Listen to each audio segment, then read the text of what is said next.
Hi, this is Jamey with Stonemeyer Games, and today I'm going to cheat a little bit and talk about two games, both of which I played very recently, both of which have very, very similar mechanisms, but both have a little bit of a twist too. But it's that core mechanism that I want to talk about today, and that is, well, the games are Pikoko and Walking Doggos. Pikoko is a published game. Walking Doggos was a very nice prototype that I played at Geekway to the West recently. Both games feature are trick-taking games where you cannot see your own hand. So here is Walking Doggos. So this is me with my hand. I don't know what's in my hand, but I can see what the other players have in their hands. And here is Pikoko. Here's this beautiful peacock plumage, and I can see what other players have in their hands. Both games are a little different in how the actual mechanisms work, even though they both happen to also be trick-taking games. In that in Walking Doggos, you are playing your own hand. This is your own hand. You're kind of trying to figure out what's in your own hand.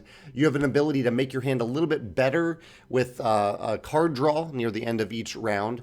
And you're also betting on your own hand, not the other player's hands. And in Pikoko, you are playing the hand of the player to your left. So whenever you choose a card to start a trick, you are choosing a card that you can see because you're choosing a card from the player on your left. You're putting it into play, but the unknown information are the cards in your hand itself. So you still don't know what you have and how they'll impact the overall play. Also in Pikoko, you are betting on all of the hands that are out there on the table. But the really cool thing to me about both of these games is this core mechanism that I've seen in Hanabi, a cooperative game, but not in a competitive game where you cannot see your own hands. And the really interesting thing to me about this is in a trick-taking game, your agency, the level of control you have over your choices and the information that you have available is usually only your own hand. And so everyone else at the table, you're blind to their information.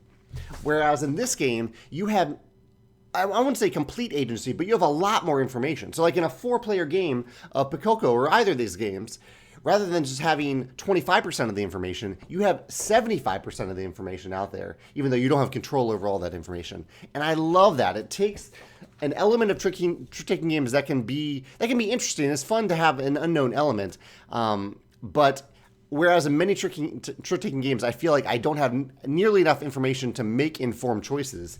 In these games, because of the twist on the hand facing away from you, I feel like I have a lot more information that I need, and it makes the game so much more interesting as a result.